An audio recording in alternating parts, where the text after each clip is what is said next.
I've lived in the city of Kansas City for over 3 years now, and after growing up in the suburbs, I've come up with 5 distinct differences of suburb life versus city life right here in KC. And if you're considering making the move yourself, there are definitely some things that you're gonna wanna know about. Stay tuned.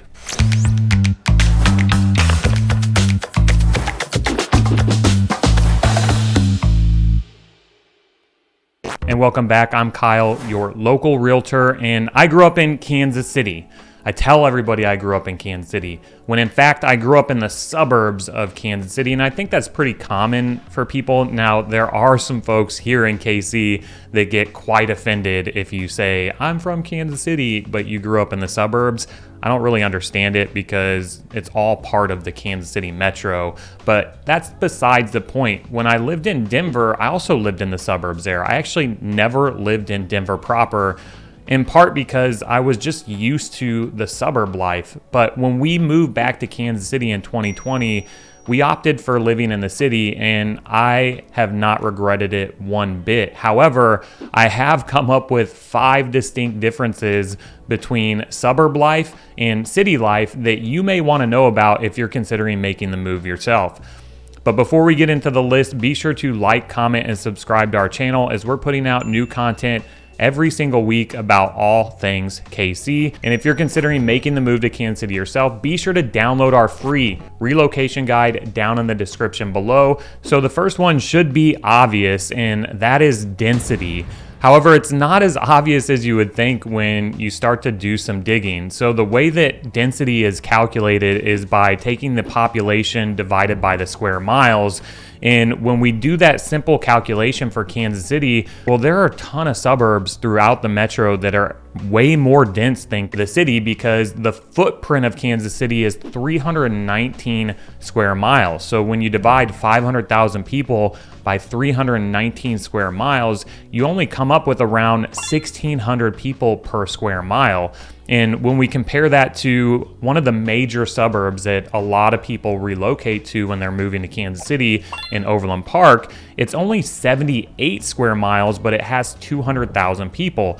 So the density of Overland Park on paper is 2,600 people per square mile, 1,000 more people per square mile than the city of Kansas City, which can be confusing. However, the city of Kansas City is mostly comprised of suburbs. Everything north of the river is a suburb for the most part, and everything south of 435 is pretty much a suburb as well. When I'm talking about the city, what I'm referring to is the urban core or the Kansas City historic boundary.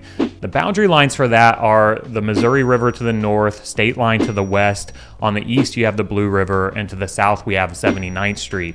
That one little pocket of Kansas City is what is referred to as the urban core, and the density of that area is far more dense than any other suburb in the entire metro. It's 58 square miles, and the density is 5,000 people per square mile. Now, that's where I live, and I absolutely love it. There's a big reason that we decided to move to the city, and one of the biggest ones is that we just wanted to be around more people. This was post-pandemic, right? So we had been isolated for months, and we just wanted something different for our family and for our boys, so we opted for the city life.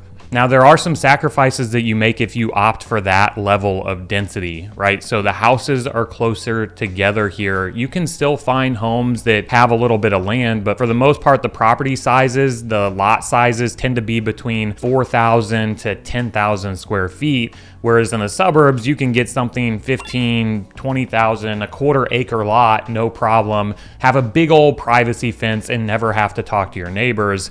Well, that's not really the case here. Everything's closer together. A lot of the driveways you share with your neighbor, and it was built in the early 1900s for the most part. So a lot of the homes are historic. They were built before cars were really relevant, right? So you're not going to find a lot of houses with 2 or 3 car garages, and there are definitely some amenities that you give up, that you sacrifice to live in the city. However, there are a lot of things that you gain by living in the city as well. We're going to get into that next. So one of the big benefits to living in the city versus the suburbs is almost all of our public transportation is concentrated to the city. And a big reason for that is because everything is so sprawled out here in KC. In fact, let me read you this quote from a Thrillist article that named Kansas City as the 10th worst city for urban sprawl. It says, despite a vibrant downtown that features a heavy heaping of arts and culture to go along with all the barbecue options, the people of Kansas City have been moving further and further away from the center of town over the years. Its land consumption grew by a whopping 110% during a 20-year period from 1970 to 1990. So people have just continually moved away from downtown, and you see that with how spread out the metro is. And one of the biggest downsides to living in the suburbs is you're pretty car reliant. There's little to no public transportation options in the suburbs. In the Northland, you do have some bus routes. We have Iris up there. They're also considering a rapid line from downtown to the airport, which is a ways out, right? As part of this emerging projects agreement that Quentin Lucas just signed with the Department of Transportation that gives us access to $15 billion in funding. But a lot of those are going to benefit the city. They're talking about doing an east-west streetcar that would run from KU Med Center to the Truman Sports Complex. So again, giving a lot of people in the urban core access to more public transportation options. And this is something that I wish I would have had more of growing up, and why we opted to move to the city. Because living in Olathe, Kansas, it's so far removed from downtown Kansas City that I spent little to no time in the downtown area prior to, being able to drive. And then when we went downtown, it was for the most part to go to like concerts and events and stuff like that, because we already had these routines built around the area in which I grew up. So I didn't spend nearly as much time in the urban core because I was 30 minutes from downtown in Olathe, Kansas. So transportation is a big one. Just know the key differences is that you're not going to have really any public transportation options outside of the urban core of Kansas City. So if you're commuting downtown for work, or you're just going to be spending a lot of time in the urban core, well, you might want to look at the city versus the suburbs if you want something that's more commuter friendly. Which leads us to our next point, and that is entertainment options. Now, a big reason why we moved to the city versus the suburbs is because I've already experienced the suburbs. Like, I spent over 30 years of my life in the suburbs. I've seen enough of the strip malls and chain restaurants for many lifetimes. So when we moved back to Kansas City, a big part of living in the city for us was being able to experience the culture of Kansas City.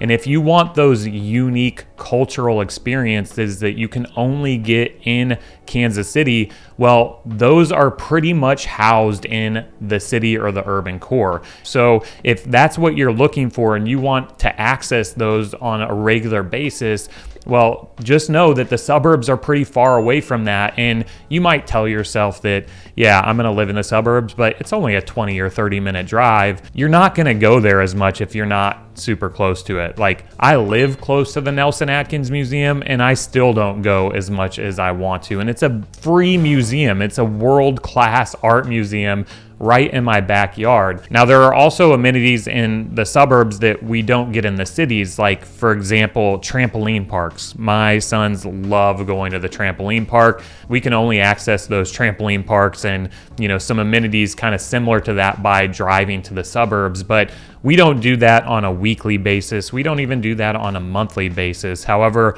I go to the Country Club Plaza a lot. I go down to Midtown and the Crossroads, and I love to eat at local Kansas City-based restaurants and shop at boutique shops that you can only find downtown or the plaza. In addition, a lot of the new development and the exciting entertainment districts that I've talked about a lot on my channel are all taking place within the city of Kansas City. For example, Penway Point, the new observation wheel, which is opening this month in Kansas City.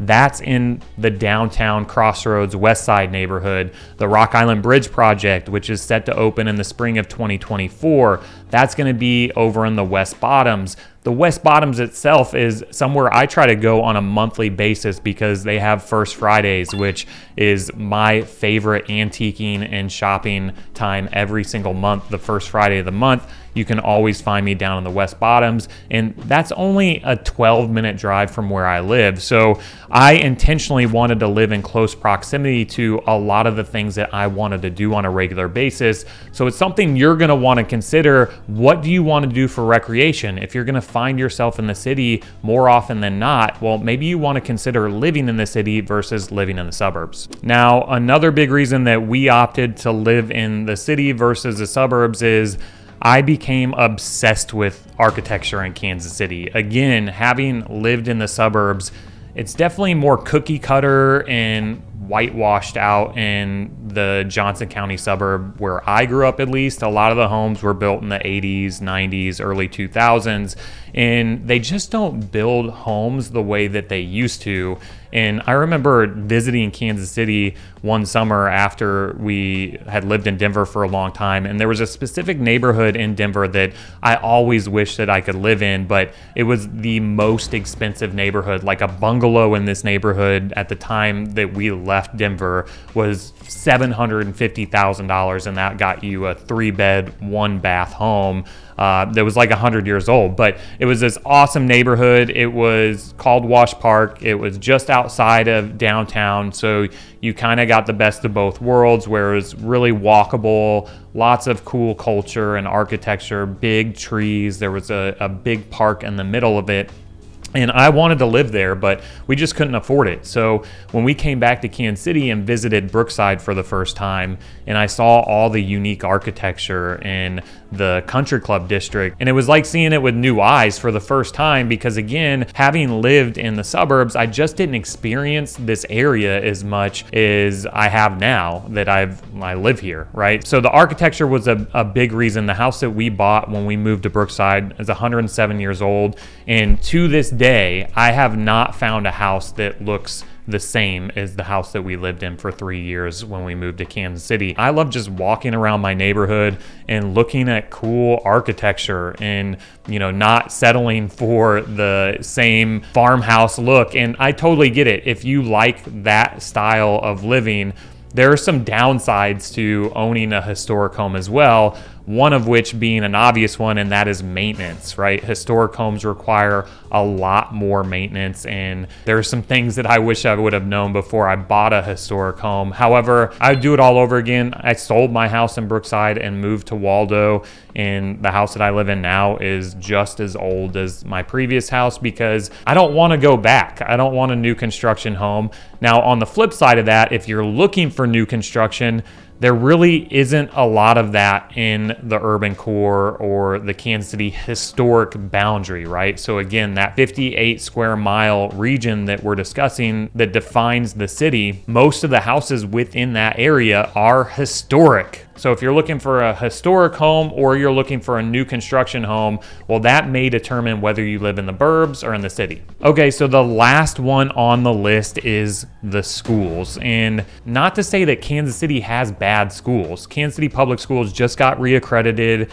There are a lot of people that have a misconception that Kansas City only has bad public schools, and I want to put that to rest. I have 2 kids in Kansas City Public Schools, and they're not bad. It's just different, right? When I lived in the suburbs, I was handcuffed to whichever my neighborhood school was. There weren't really any other options other than this is where you live and this is where you go to school.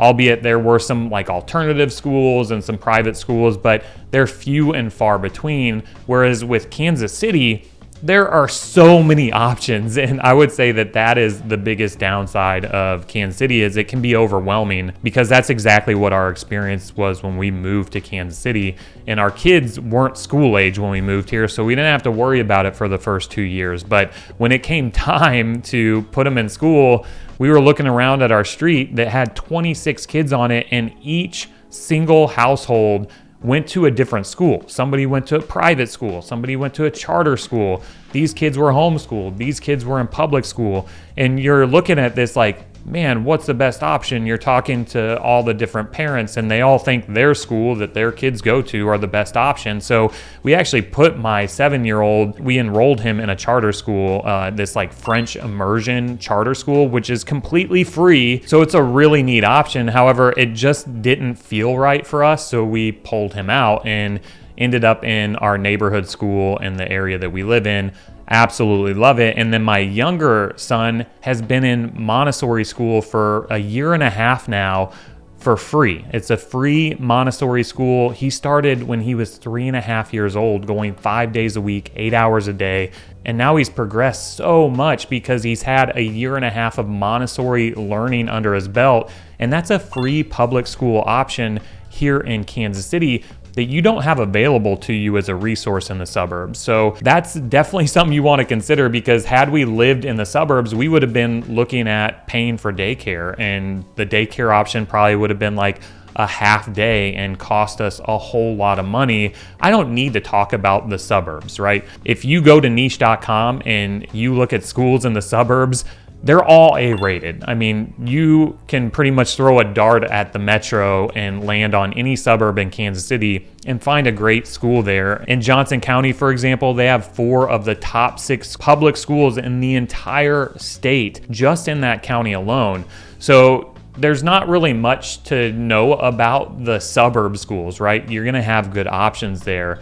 The one thing that you need to know about Kansas City is there are good options for schools in Kansas City, and that's why we did a video on Kansas City Public Schools where I interviewed and sat down with Danielle Dispenza over at Show Me KC Schools. She's an amazing human, and they are a nonprofit that help people just like you who are trying to navigate the Kansas City Public School District for the first time. Now, I also understand if you don't want to deal with that, right? Because if you're considering relocating to Kansas City, schools is probably the last thing that you want to be stressed out about, which is why we help people move to the suburbs and the city all the time. I live in the city, I love it, but I also understand why people are drawn to the suburbs. So whether you're considering a move to the suburbs or to the city, my team and I would love to assist you. So shoot us an email at info@movingtokc.net, and also remember to download our free relocation guide if you are considering a move to Kansas City, and be sure to like, comment, and subscribe to our channel if you found the information from this video valuable. I hope you enjoyed it. Until next time.